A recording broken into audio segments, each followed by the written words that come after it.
Je m'appelle Julien. J'ai 38 ans et je crois que je suis en train de devenir fou. Je suis revenu dans le village de mon enfance, Kernoël, pour enterrer ma mère. Elle est morte en 8 jours d'un cancer que les médecins n'ont même pas eu le temps de nommer. Ils ont parlé de choc métabolique et de cellules enchaînées en boucle. Des mots vides pour masquer leur ignorance. Moi, je sais ce qui l'a tuée. C'est le bois noir, Kernoël. Une dizaine de maisons perdues entre les collines bretonnes, encerclées par la lande, les tombes anciennes et surtout la forêt. Dense, tordue, presque animale. Ma mère vivait seule depuis la mort de mon père. On ne parlait plus beaucoup et je comprends maintenant pourquoi. Quand je suis entré dans la maison, tout semblait figé. Une table couverte de bougies fondues, des cercles tracés à la craie sur le sol, des bouquets de ronces suspendus aux fenêtres. Et cette odeur, la même que dans mes cauchemars, cire noire et racines mouillées. La première nuit, j'ai rêvé de l'arbre, celui qu'on appelait le cœur du bois noir. Il était là, immense, au centre d'un cercle de pierre. Autour, des silhouettes encapuchonnées, immobiles. L'une d'elles s'est tournée vers moi, et elle avait mon visage. 2 jours après l'enterrement, je suis descendu à la cave. La porte était entr'ouverte.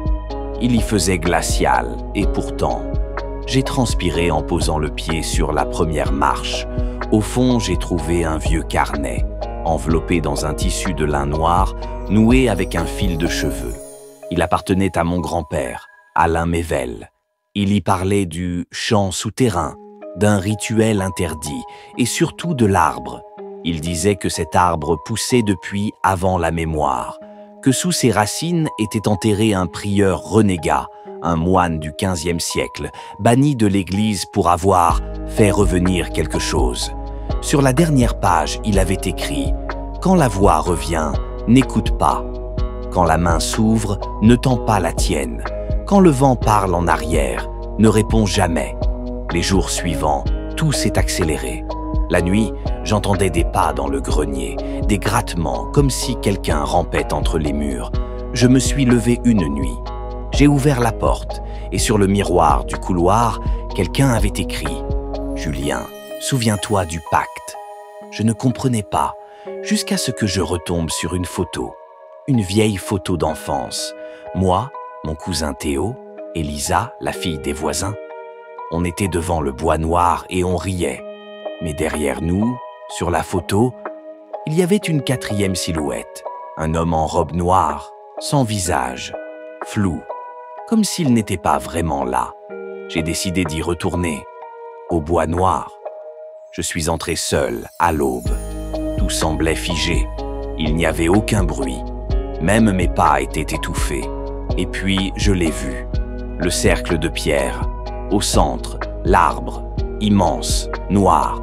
Son écorce semblait vivante, comme si elle respirait. À sa base, une dalle. Je l'ai touchée. Elle était tiède. Et j'ai entendu un souffle dans ma tête. Tu es revenu. Tu m'as appelé. Maintenant, tu dois prier. Je me suis réveillé dans mon lit. Pieds boueux, pantalon trempé. Mais je n'avais aucun souvenir d'être rentré. Chaque nuit, la voix revenait. Plus proche. Elle parlait dans une langue rugueuse. Et je me suis surpris, une nuit, à l'imiter en dormant. J'ai enregistré. Et quand j'ai écouté le fichier, ce n'était pas ma voix. C'était plus grave, plus lente. Et, derrière, on entendait une autre voix, un murmure, qui disait « Il est prêt, qu'il prenne la place ». J'ai appelé Théo. Je n'avais pas parlé à mon cousin depuis des années. Il m'a dit une seule chose avant de raccrocher. « Tu as ouvert la dalle, pas vrai? T'aurais jamais dû. » Tout m'est revenu d'un coup. L'été 1999. Moi, Théo, Lisa et un jeu stupide. On voulait invoquer un esprit, comme dans les légendes locales. On avait trouvé un vieux rituel dans le journal de mon grand-père. Un soir, on est allé jusqu'au cercle de pierre. On a récité les mots, allumé des bougies.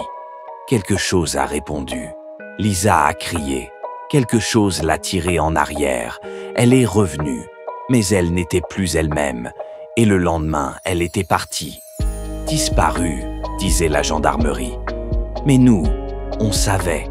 On avait fait un pacte. Ne jamais en parler, ne jamais revenir. Depuis quelques jours, je ne me reconnais plus. Je me regarde dans le miroir et parfois, mon reflet ne me suit pas. Je parle tout seul, avec une autre voix, une voix plus ancienne. Et chaque nuit, je vois le moine. Il se tient au pied de mon lit. Et il dit, « Tu dois prendre ma place. L'arbre exige un prieur. » J'ai compris. Ce n'est pas une malédiction. C'est un relais, un cycle. Le moine prie dans l'arbre. Il guide la voie. Quand son esprit s'épuise, un nouveau doit prendre sa place, et j'ai été désigné. Il est minuit.